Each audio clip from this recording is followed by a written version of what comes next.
Provinsi Jawa Barat paling banyak menjadi lokasi pelanggaran kebebasan beragama dan keyakinan pada tahun 2022. Artinya Provinsi Jawa Barat tahun 2022 ini menjadi provinsi yang paling tidak toleran di Indonesia.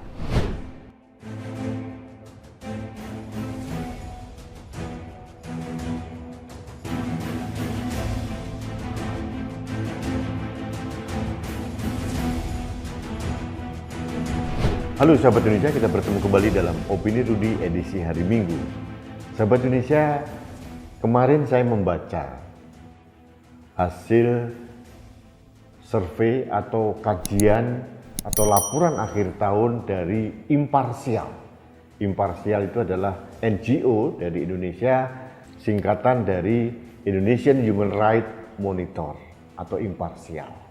Melalui wakil direkturnya Ardi Manto mengatakan bahwa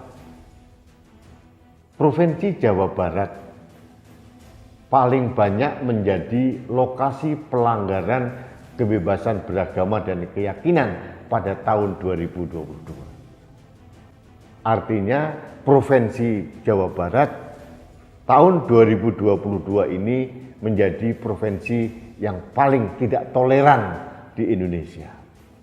Banyak kejadian-kejadian penolakan pelaksanaan ibadah dari umat di luar agama Islam itu banyak terjadi. Mungkin bisa digabungkan dengan Banten sekaligus. Nah, di bawah Jawa Barat ada Jawa Timur ternyata.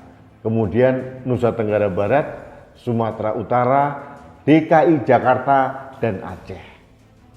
Ini catatan akhir tahun dari Imparsial bahwa paling tidak toleran itu adalah Provinsi Jawa Barat. Yang lucu, yang menurut saya agak mengagetkan, Jawa Timur peringkat kedua. Kemudian ada Nusa Tenggara Barat, ini saya tidak kaget, Sumatera Utara tidak kaget, Jakarta dan Aceh saya tidak kaget. Ini adalah klaster-klaster manusia-manusia yang intoleran. Jawa Barat, sahabat Indonesia, sudah banyak kita lihat kelompok-kelompok orang yang sangat tidak toleran. Banyak penolakan-penolakan pendirian rumah ibadah di Jawa Barat. Banyak kelompok-kelompok masyarakat muncul terhadap penolakan ibadah Natal, ibadah agama yang lain ada di Jawa Barat. Yang terakhir yang menjadi viral kemarin di Cilebut, Bogor.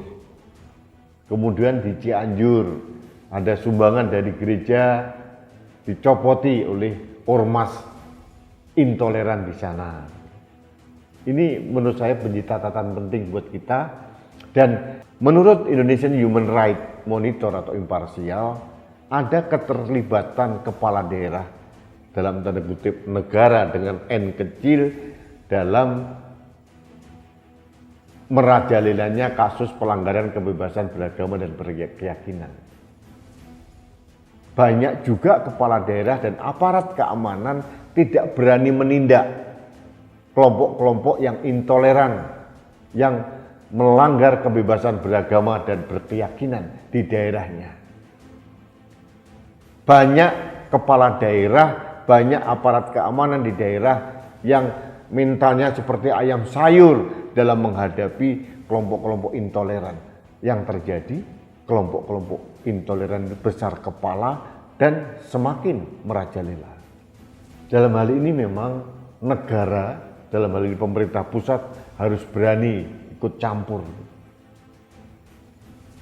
Saya masih ingat bulan November tahun 2020, ada seorang Panglima Kodam di Jakarta. Namanya waktu itu Mayor Jenderal TNI Dudung Abdul Rahman, yang berani menurunkan baliho-baliho dari kelompok intoleran. Dan itu dianggap sebagai momentum perlawanan civil society kepada kelompok-kelompok intoleran. Pertanyaannya sekarang, ada nggak orang-orang seperti Jenderal Dudung ini di daerah-daerah yang lain? Ada nggak yang seberani dia? Ada nggak pemimpin pusat di Jakarta yang mempunyai keberanian frontal dalam melawan kelompok-kelompok intoleran, radikalisme dan terorisme seperti seorang Dudung? Bukan hanya keberanian dalam berucap, bernarasi, tapi berani bertindak di lapangan. Itu yang dibutuhkan oleh masyarakat. Nah, ini menjadi PR besar buat pemerintah daerah Jawa Barat. Bahwa menurut laporan dari Indonesian Human Rights Monitor atau Imparsial, Jawa Barat itu adalah tempat yang paling sering muncul gerakan-gerakan intoleransi, yang paling sering mengganggu atau melakukan pelanggaran dalam beragama dan berkeyakinan. Dan ini menurut saya harus menjadi renungan, introspeksi diri, dan bahan perbaikan pada kepala daerah di Jawa Barat. Bukan hanya kepala daerah, tapi juga aparat kepolisian, aparat TNI, dan aparat lain agar berani bersikap untuk melawan kelompok-kelompok intoleran, radikalisme, dan terorisme. Kalau kelompok-kelompok ekstrem ini dibiarkan merajalela, ya akhirnya seperti kasus Khilafatul Muslimin di Lampung, bertahun-tahun dibiarkan, akhirnya merajalela dan berani mempromosikan sistem khilafah untuk Indonesia. Di Jawa Barat biangnya, Cianjur itu pusatnya.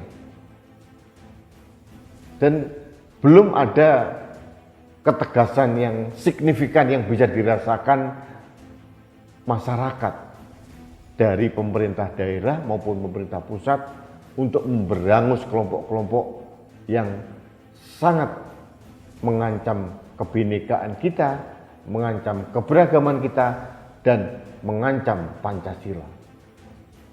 Sebetulnya masyarakat sederhana saja keinginannya.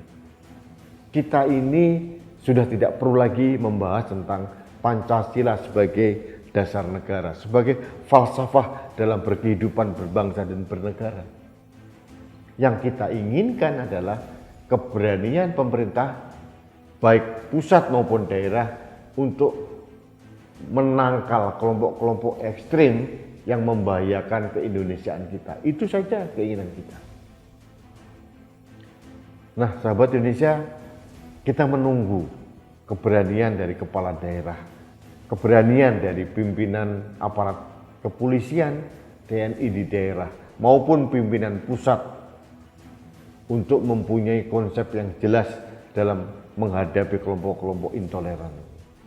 Kita melihat selama 15 tahun terakhir, mereka merajalela, mereka seenak udelnya saja melakukan ujaran-ujaran di masyarakat, dan ini pembiaran. Mungkin arahnya pembiaran adalah adanya pemanfaatan untuk kepentingan politik. Ini yang paling berbahaya. Virus pragmatisme, oportunisme dari kepala daerah inilah menjadi biang keladi merajalelanya kelompok-kelompok intoleran tumbuh subur di berbagai daerah di Indonesia. Dan menurut Imparsial, daerah yang paling tidak toleran saat ini adalah Jawa Barat untuk tahun 2022. Jakarta termasuk Jawa Timur, termasuk Banten, termasuk Sumatera Utara dan NTB, Nusa Tenggara Barat termasuk. Nah, bukan berarti di daerah lain tidak ada. Tapi ini adalah expose dari Imparsial. Seperti kita lihat, Banten, ada kota Cilegon. Wali kotanya justru mendukung kelompok-kelompok tertentu untuk menolak pembangunan gereja. Padahal masjid di sana jumlahnya ratusan. Tidak ada satupun rumah ibadah agama lain di Cilegon. Seperti ini dibiarkan. Menteri agama pun sudah berteriak-teriak, tidak diperdulikan oleh wali kota. Nah, kalau sudah seperti ini, siapa yang bertindak? Harusnya, kalau menurut saya, presiden harus tegas melalui Menteri Dalam Negeri harus bertindak tegas agar para kepala daerah yang melakukan pembiaran kelompok-kelompok intoleran ini ditindak tegas, jangan dibiarkan, karena ini mengancam keindonesiaan kita. Kita harus mempunyai kesamaan sikap untuk menjaga keindonesiaan kita. Sahabat Indonesia, ini tahun baru, tanggal 1 Januari 2023. Kita berharap di tahun baru ini bangsa Indonesia terbebas dari kelompok-kelompok intoleran dan kita bisa menatap masa depan bangsa ini secara bersama-sama dalam kondisi yang damai dan sejahtera. Secara ekonomi, tahun 2023 konon tantangannya sangat berat, tapi kalau kita saling bahu-membahu, saya kira kita bisa melalui semua cobaan bangsa ini dengan baik. Sekali lagi, sahabat Indonesia, atas nama pribadi dan atas nama keluarga besar Kanan Anak Bangsa, kami mengucapkan selamat tahun baru 2023. Baik sahabat Indonesia, kita bertemu kembali dalam Opini Rudi selanjutnya. Salam satu Indonesia, salam Pancasila, saya Rudi Eskambu.